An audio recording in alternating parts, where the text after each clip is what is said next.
Sud Radio, Osez entreprendre, Thomas Binet. Et c'est votre rendez-vous économique du dimanche, comme chaque semaine, en compagnie des meilleurs, mais surtout du meilleur. Bonjour Thomas Binet. Bonjour Maxime.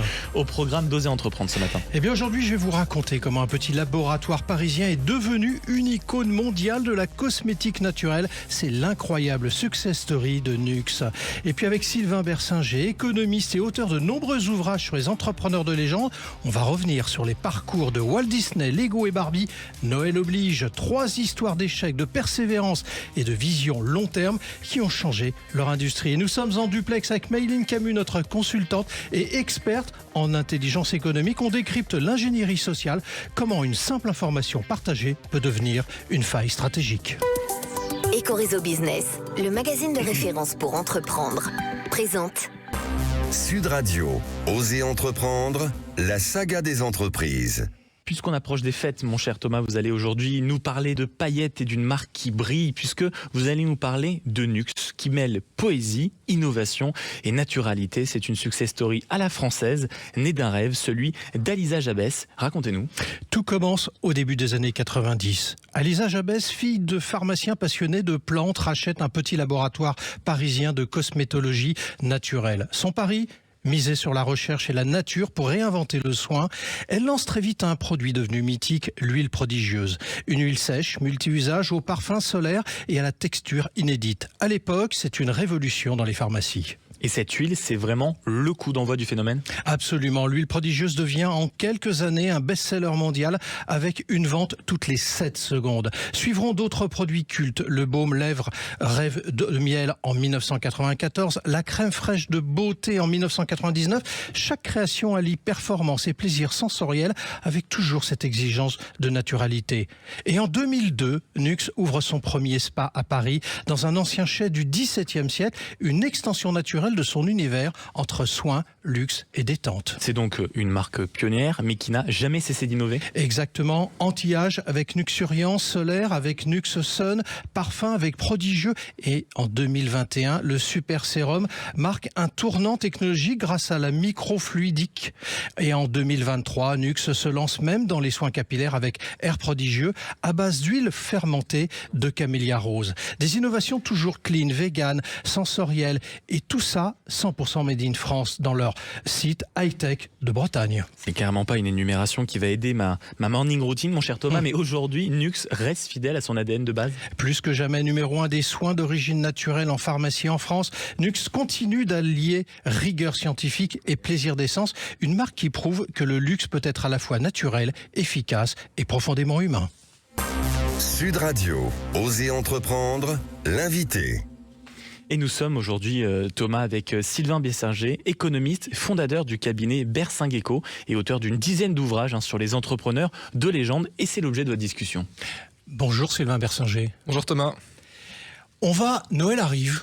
On a décidé de faire un numéro un petit peu orienté sur Noël et on voudrait, parce que vous avez écrit un certain nombre d'ouvrages et dans ces ouvrages, vous avez traité à peu près 100 portraits d'entrepreneurs mythiques et j'en ai relevé 3 qui me paraissent intéressants dans cette période de Noël. C'est d'abord Walt Disney. Walt Disney, en quelques mots, c'est quoi son parcours ?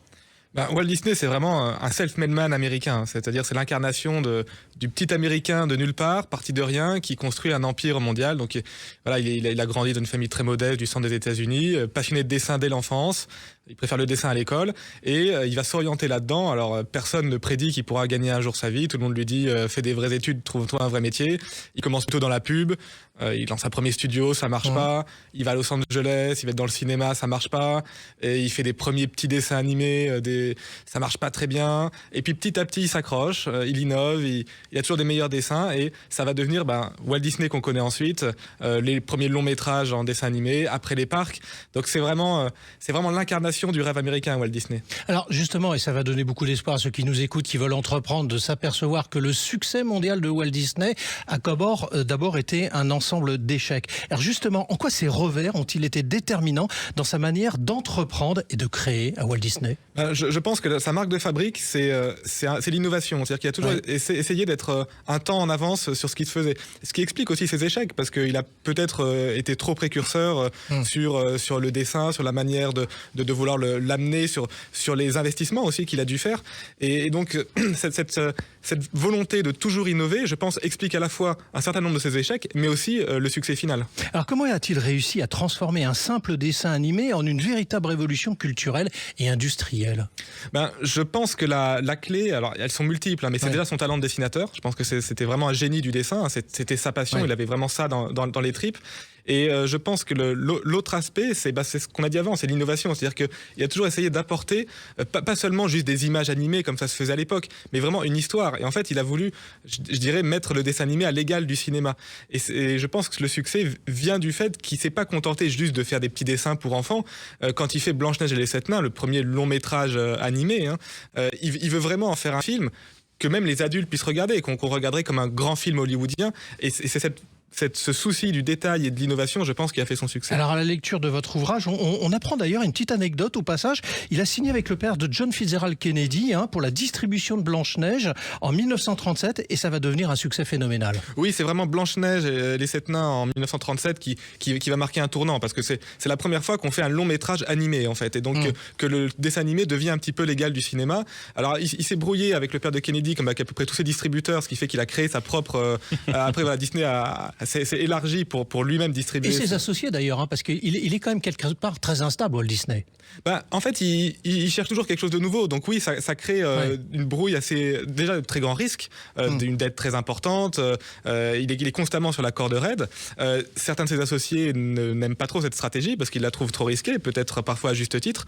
Donc c'est vrai que vu qu'il veut toujours foncer dans ses idées, les relations avec ses partenaires parfois sont un petit peu houleuses parce que lui il fonce et puis les autres ne voient pas forcément l'idée qu'il a derrière. Alors Sylvain Bersinger, on va s'intéresser à Lego avant de redevenir d'ailleurs le géant mondial du jouet, la société danoise Lego est d'abord l'histoire d'un charpentier ruiné.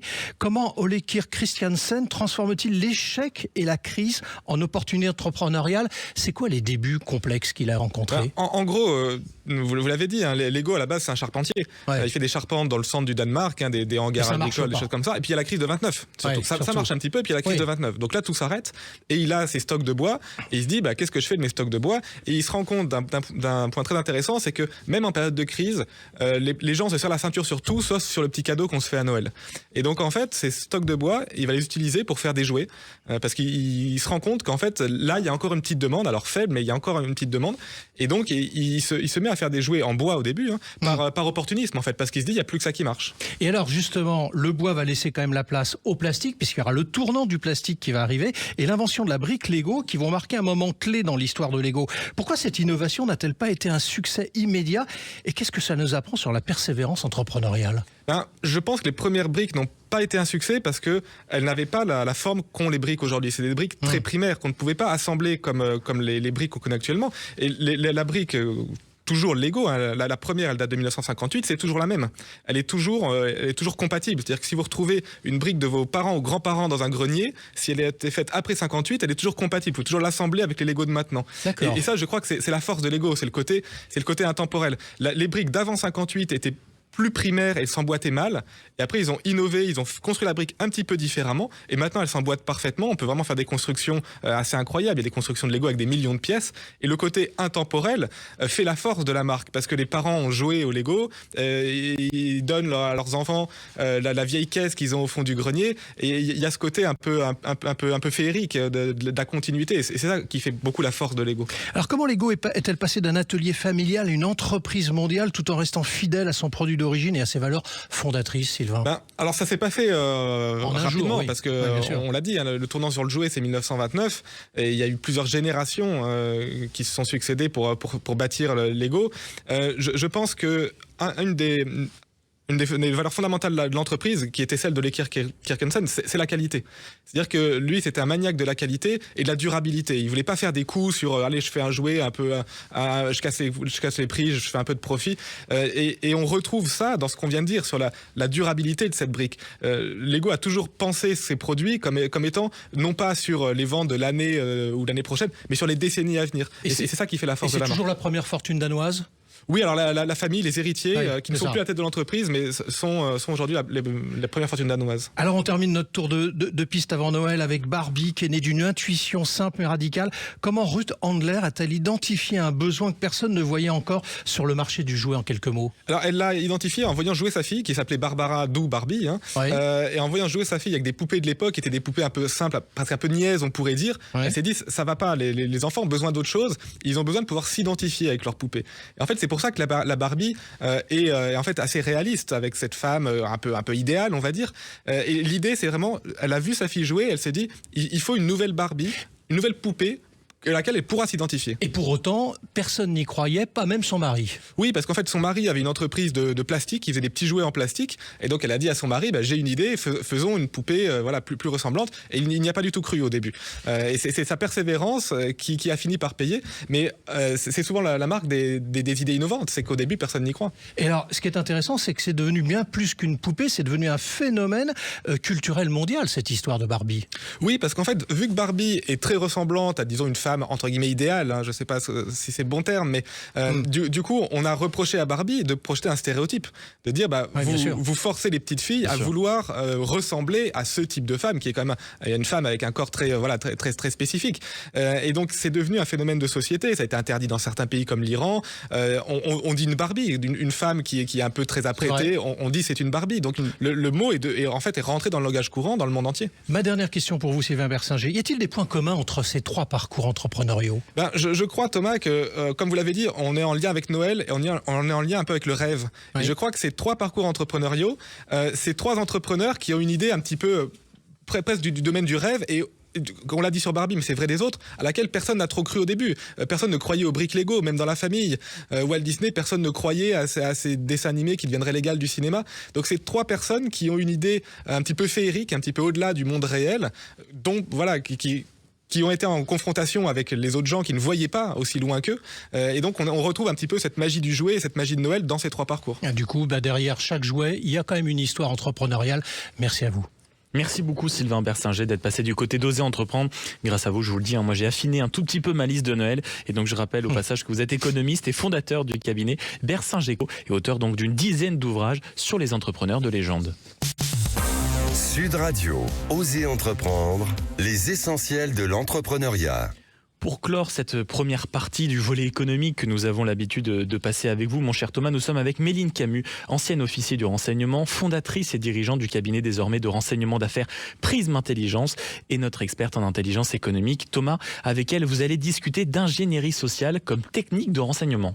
Absolument, Maxime. Méline, on nous dit souvent qu'il faut préserver sa vie privée sur les réseaux sociaux, mais pour se protéger de l'ingénierie sociale. Mais de quoi parle-t-on concrètement à travers ce terme ? Effectivement, Thomas, l'ingénierie sociale est une technique de renseignement. C'est l'art de capter de l'information stratégique à travers des êtres humains plutôt que des systèmes informatiques. Et c'est très pratique quand les entreprises ont mis en place des moyens de protection très robustes. Alors concrètement, en quoi cela consiste ? Alors je vais vous raconter une histoire. L'histoire d'une maman qui a infiltré un logiciel espion dans son entreprise sans le vouloir et sans le savoir.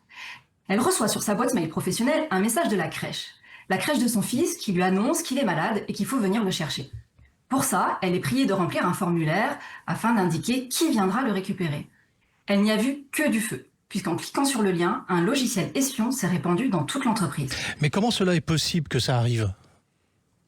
Eh bien, les malveillants ont tout simplement repéré sur les réseaux sociaux que cette salariée était maman et qu'elle avait un enfant à la crèche. Les informations étaient plutôt faciles d'accès puisqu'elle le disait ouvertement sur ses posts Instagram.